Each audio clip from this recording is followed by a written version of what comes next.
Welcome to Dare, the show for innovators, entrepreneurs, and startup leaders who dare to shape the future. Your hosts today are Ned Hayes and Cecilia Mariani. Dare is brought to you by Darwaf, the superpower tech team that can make your vision a reality.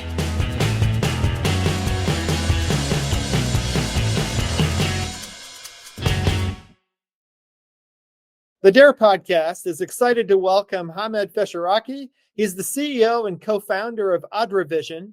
He has many years as a dentist, and his startup has been through Y Combinator. He's going to share with us some exciting perspectives on how AI is revolutionizing dentistry and how startups can succeed in the AI space. Welcome, Hamed. Thank you very much, Ned. Thanks for the introduction. So tell me a little bit about AdraVision. What is it? What do you guys do? So we basically leverage artificial intelligence to process dental X-ray and intraoral images, and we point out all the pathologies to the dentist and the patients at the same time. Well, that's really interesting. What does AI have to do with this? I think that's a great question. I mean, historically, if you think about yourself going back and forth to the dentist, if you have a good dentist, and I'm pretty sure you do, they usually go over your records with you. So they try to point out, where the cavities are, where all those scary infections are on your teeth, and convince you to do a treatment. A lot of time, we as patients, we get confused with it. I mean, we have no idea what's happening on that X-ray. It's a black and white picture. And how many black and white pictures me and you see probably truly, David? Not much. I mean, everything today is in color. So it's difficult for us to understand X-rays. But at the same time, if you think about, the practitioner, the dental practitioner, they also have a long day. I mean, they're seeing 30, 40, 50, 60 patients a day, and they hardly find time to basically look at the records and check them. And they probably spend like 5 seconds, 10 seconds just glancing at those records to find out what's happening. So what we are doing here in this space is, first of all, we point out all those pathologies to the dentist. So there is less chances for them to miss anything possibly, because they are very short in time and they're running between the different operators. But at the same time, and more importantly, we highlight those issues to the patients. We colorize those X-rays. We make it way easier for the patients to understand, what's happening in their record, so they understand the significance of those diseases and the significance of, treating them in time. Fascinating. So how did you come across this problem? Was it just looking at all these stacks of black and white things and realizing this was kind of indecipherable to average people? That's a great question, Ned. So I started my first dental office back in 2016, and I've grown it to multiple offices by 2020. And this is my personal pain point. I mean, starting as a dentist, a new owner, the whole thing I was thinking about is how to drive the patients to the door, 2016. And that problem was easy to solve. We just did some Google ads, some Facebook advertisement, and that works very well. Piece of cake. Absolutely, you bet. So 2020, we were busy. Like, we had no time. We had patients flowing in from left and right. That was mid-pandemic.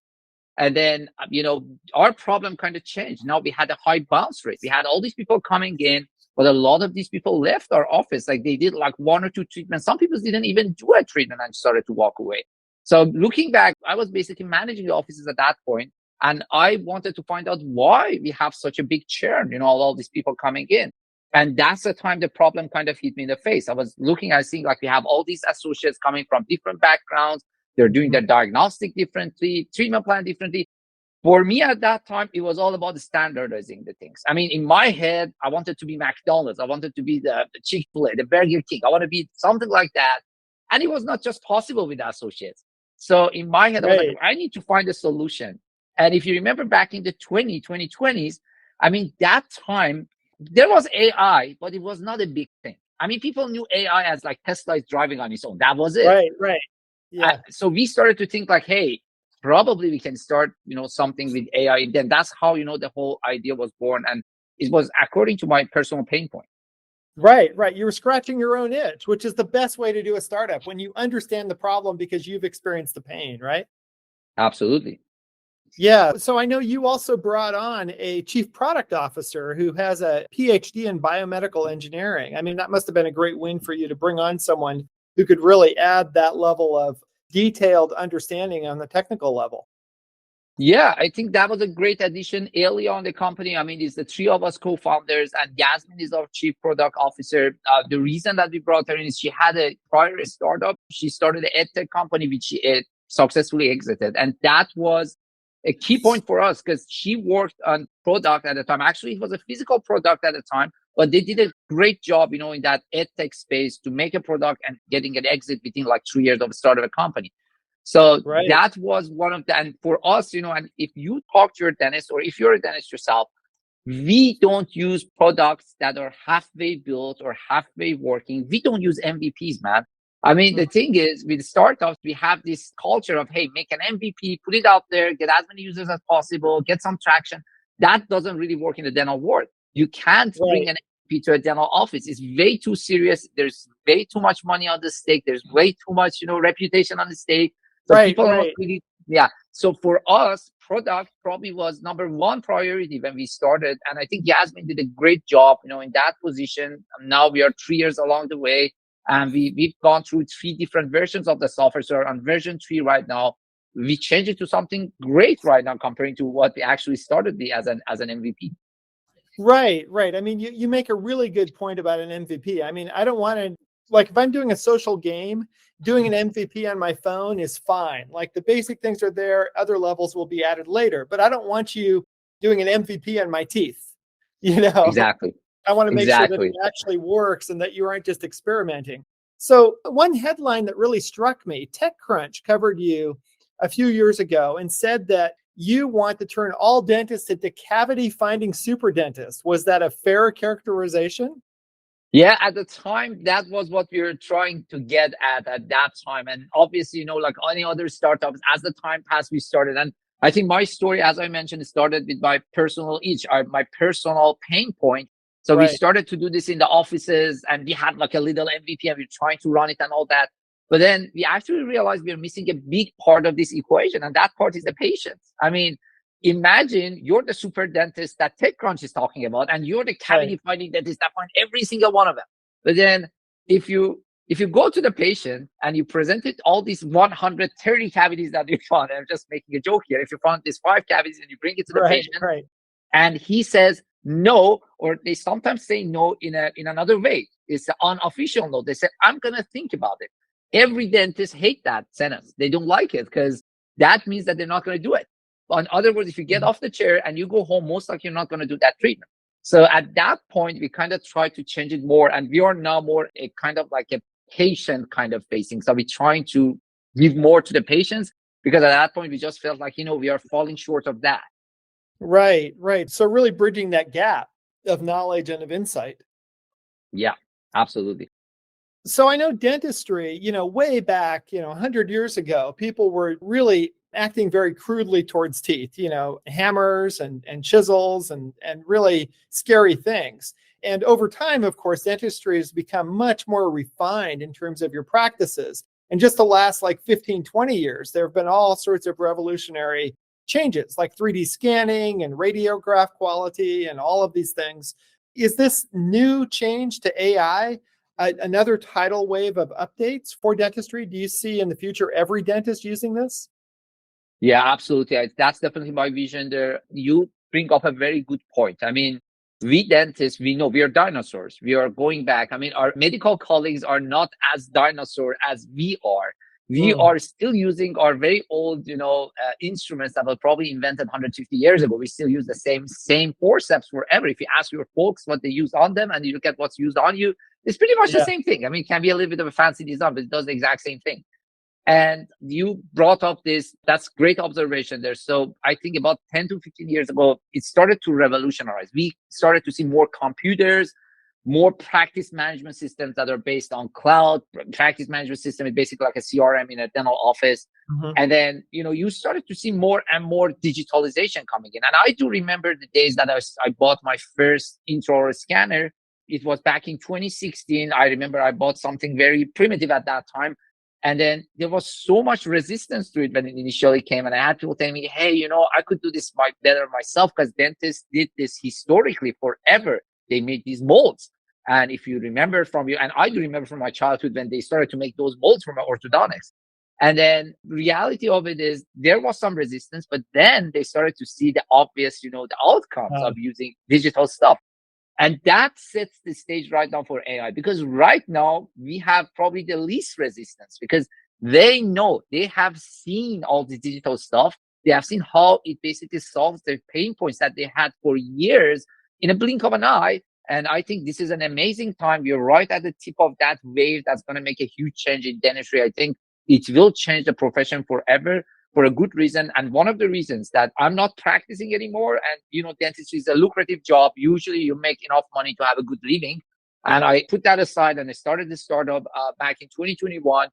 It is the fact that I think this is something very valuable and it will really, rock the whole industry in the long term. Right. Well, one thing that's fascinating to me about you, Hamed, is that you are a dentist by training and by experience, and yet you're using all of these technical terms, SaaS and AI, CRM, all of this. So how did you come about with your technical training?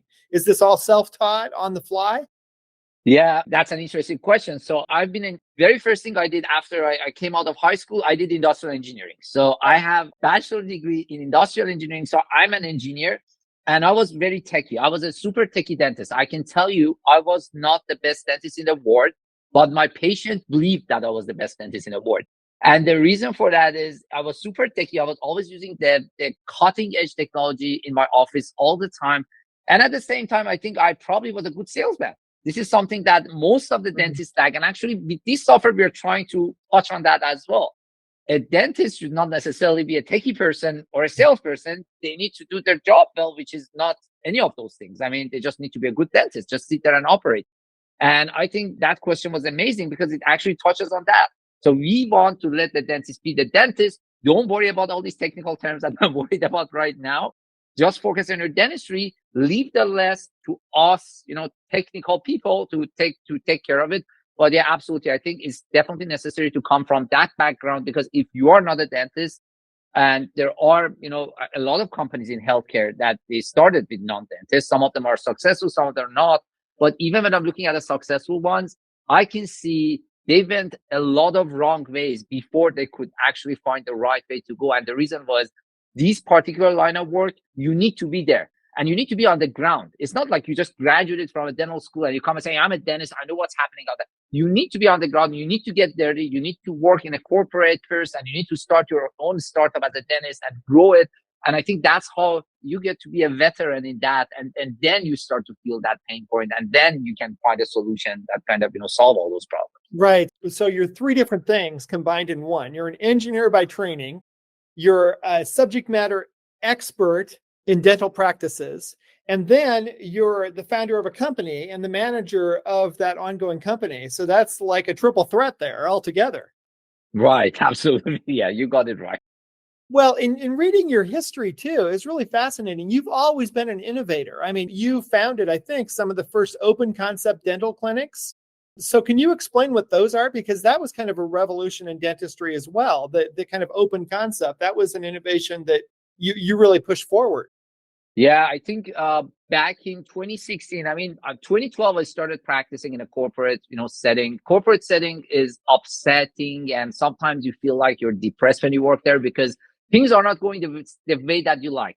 And a dentist is very different from an employee. A dentist is a professional that is making money like he's a business. Even when you do your taxes, you're a business. You do it as a business, not as a person. So I had a lot of trouble. I started to see a lot of problems in that. And then I started to kind of think outside the box. Why do we have all these closed spaces?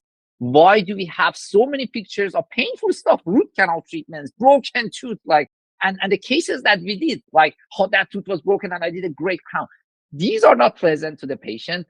So 2016, it doesn't make it a pleasant experience, let me tell you. Yeah. And I can tell you, and the whole, the whole setting, when you walk in, it's just like you feel the pressure and you're sitting down and you're waiting for somebody to butcher you. I mean, that's the kind of feel you get in those, conventional settings. So I started to kind of think like, how can we make this a more pleasant place? How can we make that patient? And I was always patient focused. If you look at the history, all my practice time and non-practice time was always thinking about the patient, or let's say the consumer of these services. So, the way I was started to think is like, how can we make this more pleasant? The very first thing to my mind, and at that time I was going to a restaurant called Din Tai Fung. So Din Tai Fung, the folks from, the West Coast, there's a couple of them in California.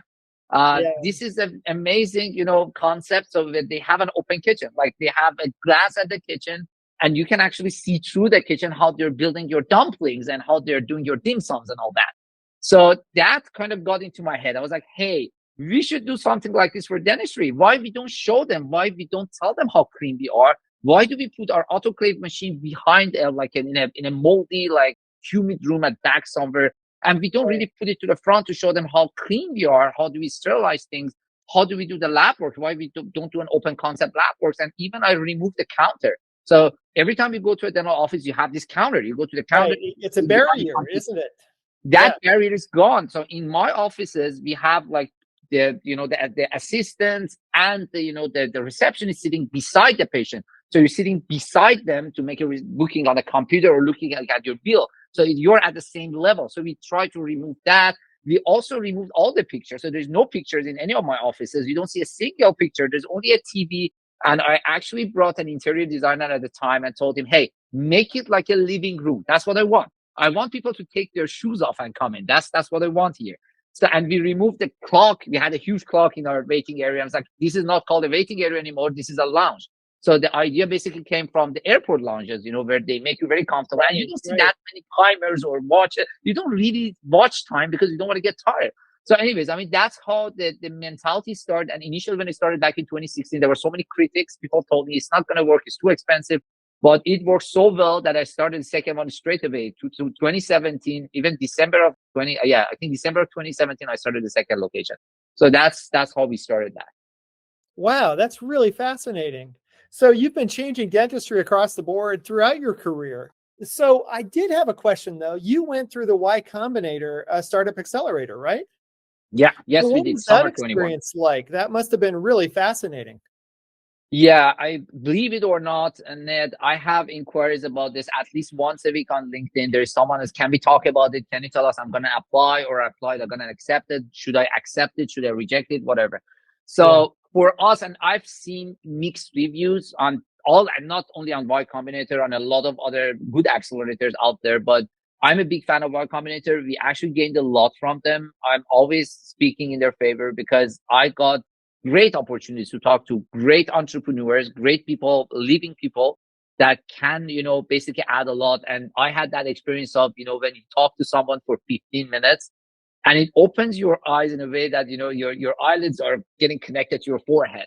So I was like, man, I should be, and this was so amazing, especially I think Y Combinator, of course they invest in your company. Of course they help you with, incorporation, it help you. But I think probably one of the biggest values that is coming from Y Combinator is getting connected to the folks who did it before you, to the guys who did it like 10 years before you. They had crazy exits or they're still in the company. I think good example, I talked to founders of Airbnb, Coinbase, Stripe. That was amazing. That was eye-opening for me. I think probably one of the best experiences, and unfortunately never happened again. I had that experience back in 21 and that helped a lot. Fantastic. Well, it's great to see your success and to see that you're really solving a real world problem and you're helping dentists and their patients both be more successful. If you're a patient, you can actually understand what's going on. You also have a more pleasant experience. The dentist can also understand more on a deeper level what's actually happening inside the patient's mouth and hopefully provide better care based on that knowledge. So that's really inspirational. So I do want to ask you two questions. One of them is related to AI and one is our kind of summary question. So you've been really innovating with AI and applying it to a real world use case. Where is AI going in 10 years? Where are we going to see this? Yeah, I think I just did a webinar on that like a couple of weeks ago, and people were asking me very interesting stuff. I mean, the very first thing they always ask, and I had that experience before, is, hey, is this going to replace human beings? Is it going to take my job tomorrow? And I think there's a very simple answer to this. I don't think it's going to take anybody's job or it's going to like replace human completely, at least, in short term. It's mainly helping you to focus on more important stuff and take care of your admin, daily, repetitive things that you're doing every day. I think that's where the beauty of this world that is now getting built on top of AI, it seems like it since last year that is booming. I think the beauty of it is it basically helps you to focus on more important stuff rather than actually replace you or take away your job. But I can see this going way further than what it is right now. And, the thing that I was talking about in my just webinar just a couple of weeks ago was, I remember the days that a mobile phone came or even a wireless phone came. And I was a kid at the time. And my mind I was blown. Like I was like, what? Where is that wire? And I think we are at that, wow, where is that wire stage right now in terms of AI? It's like, Yeah. hey, what's happening? And people get scared of that. So we had a lot of concern at the time, even with the wireless phones talking about, all those radiations coming out of it, which, later on we understood that they're not even harmful or anything like that. So same with the AI. I think there's so much concern and there's a lot of, sometimes you find reservation, but I do believe whether we want it or we don't want it, AI is definitely going to take over a lot of administrative stuff, make us more productive. And I believe, the whole humanity, I mean, our whole communities will grow way more. And I really think we're probably going to be at least 100% of what we did in the last 10 years. We're going to go so fast.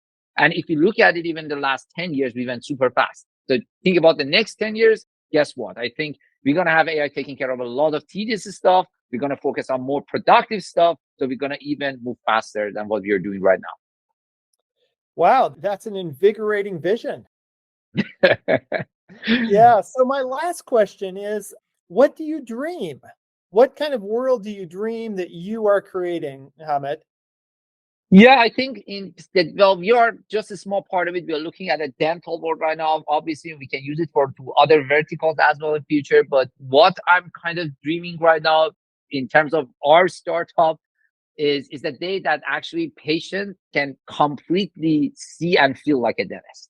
Because I think one of the biggest issue we have is we are different. And I'll give you a quick example. I was selling printers back in Future Shop. I lived in Canada for a long time, and I was working in Future Shop, which is like Best Buy here in the States. And I was selling printers. And at the time, everybody who came to buy printers always felt like I knew more, and I had to dummy kind of teach that person. And this is the kind of feeling that a lot of professionals have, including dentists, because we know so much about that subject matter and other people are not knowing about it. I think my dream is we get to the point that we get it so clear that there is not a single, small little even dot, in what the dentist is seeing as diagnostic or suggesting that treatment planning. There is complete trust. There is no fragmentation between like these two areas there's no like separation between the dentist and the patient. So they can see the same thing. They can see the same necessity. So it just becomes like formalities when they do this. So I think that's what we want to see in the dental world in long term. But obviously for the world as a broader term, I believe we will see way more than what we can see right now. I'm pretty sure, all these advancements will basically turn into something beautiful in long term. Like I'm not like a lot of people who have a negative kind of like view of the future. I think the future will be very bright. And I can see some of the light even right now sitting here. That's fantastic. Well, you have such an inspirational style. I'm really excited to see where you go with it. So thank you for your time today. Really appreciate the interview.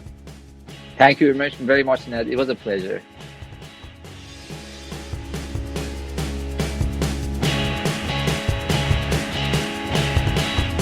Thanks to our guests today for their great insights on DARE, the podcast for innovators, entrepreneurs, and startup leaders.